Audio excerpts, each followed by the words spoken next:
Hello everyone. So in this particular video we are going to discuss about external table in a Snowflake. So what is an external table, what is the use case, what is the advantage, disadvantage, everything we'll try to understand in this video. So let's start.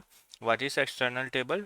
An external tables allows Snowflake to query data which is stored in external storage like Amazon S3, Azure Blob Storage, Google Cloud Storage and all. So suppose your data is available in a cloud. Suppose my data is available in a Amazon S3, or suppose my data is available in a Azure Data Lake storage account, or suppose my data is available in a Google Cloud Storage. Now my requirement is like, based on this data, I don't want to copy this data into a Snowflake. I don't want to copy this data into a Snowflake. Like I don't want to load this data into a Snowflake.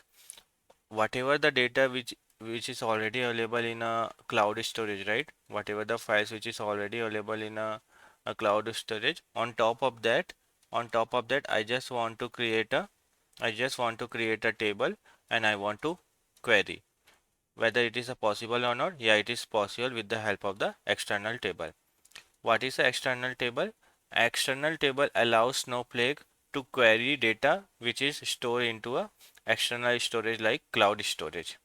So if your data is available in a cloud and you don't want to copy that data into a Snowflake, you just want to query on top of that, what actually you can do, you can use a external table.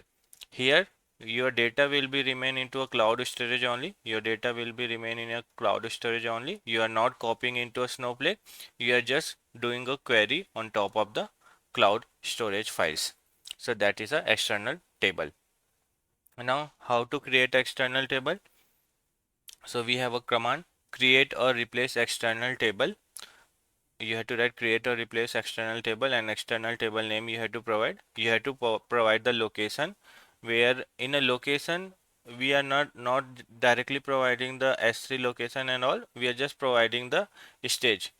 What we are doing, we are providing the stage. So suppose my data is available in S3. My data is available in S3. So in previous video we have seen like we can create external stage. We can create a external stage. What this external stage will do? This will point to my S3 location, right? This will point to my S3 location. So what you have to do? You have to use this external stage only. So first you have to create external stage. How to create external stage in previous video we already discussed, right? You have to create external stage, and that in a location you have to pass the external stage, and also file format you have to pass. So this is how we can create. It's very simple, right? Create or replace external table, location you have to pass the external stage, and the file format you have to pass, and you will be able to create the external table.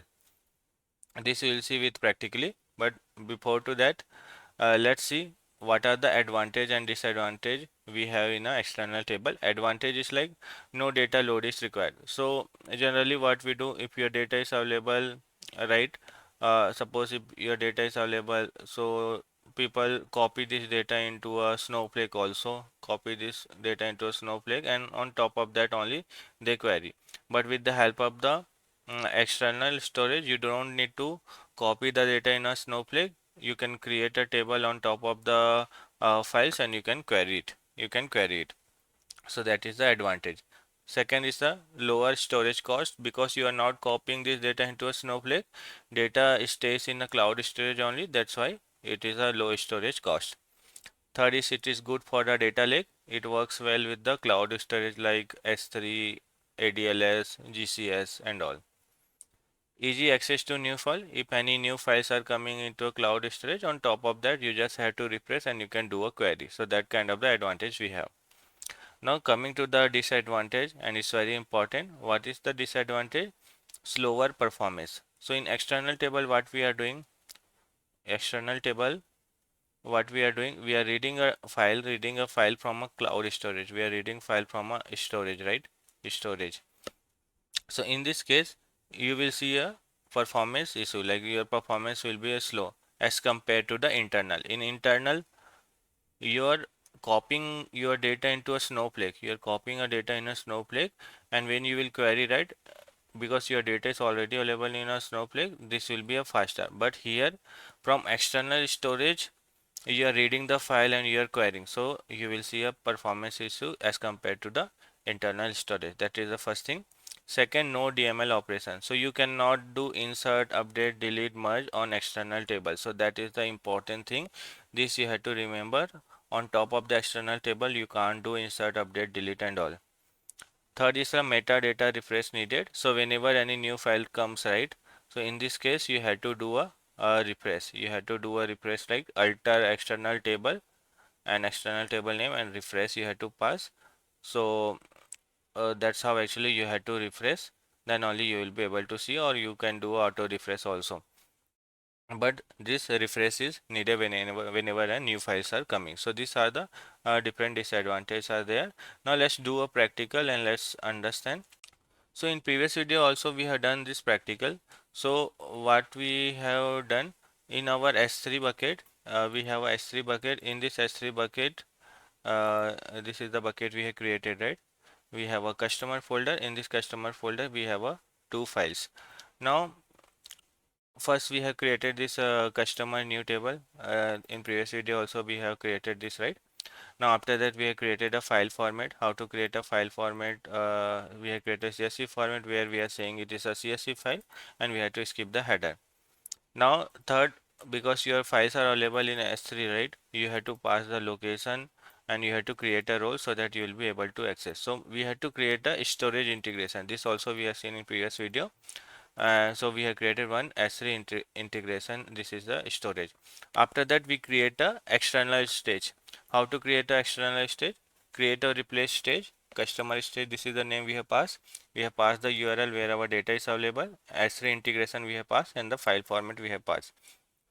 So this all the thing we have already done in previous video. Now if I show you in a customer stage,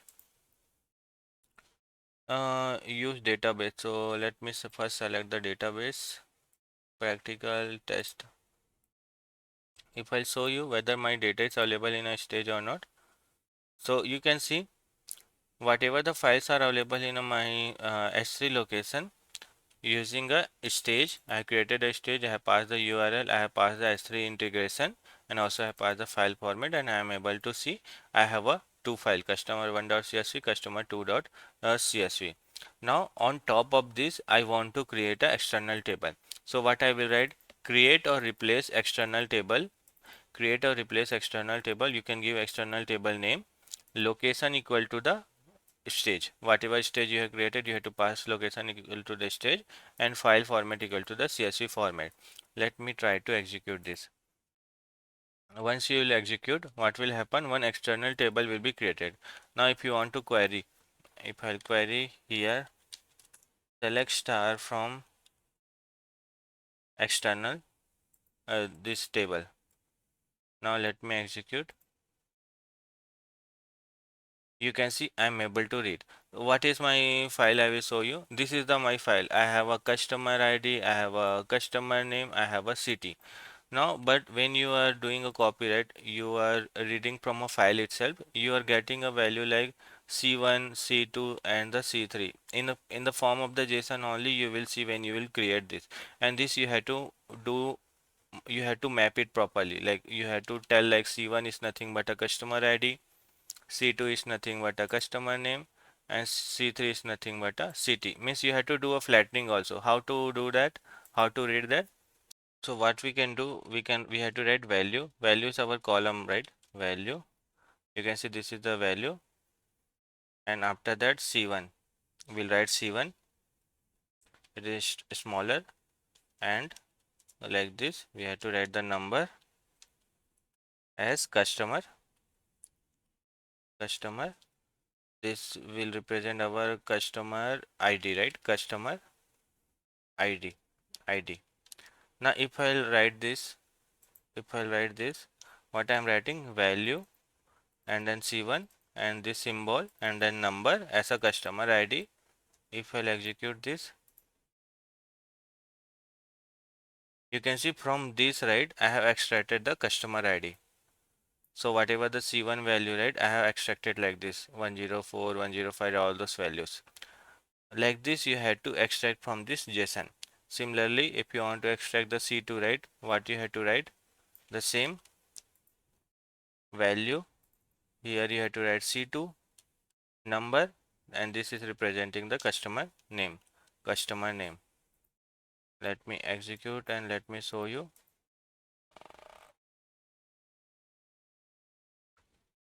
Sorry, this is a varchar, right? So we have to pass the varchar because customer name is a varchar, so we have to pass the varchar. It's not number. So data type also you have to define properly. Now if I'll execute, you can see I'm able to extract the customer ID and I'm able to extract the customer name. So we are writing value C1, value should be C1 and their data type. Similarly, value is C2 and their data type is the varchar. So like that we can extract. Now if I will define the schema previously, right? So here I am directly creating a table and I'm passing the location. But if you want, you can also pass the schema with this table structure. So how to do that? What I will write, create external table. I'm creating one external table, one. Now here what I am doing, I'm directly defining the my schema, customer ID number and the value C1 number like this. Customer name, and this is a varchar. So you have to pass varchar, and here also you can pass the C2 is a varchar. And then we have a CT, that is also a varchar, and value is varchar. So like this also we can predefine the schema. Now you also have to pass the file format. So I will just copy this and I will use a file format. Now if I am defining a schema like this and I am creating a table, let me execute, select, execute. You can see it is created. Now if I'll execute, right, from table,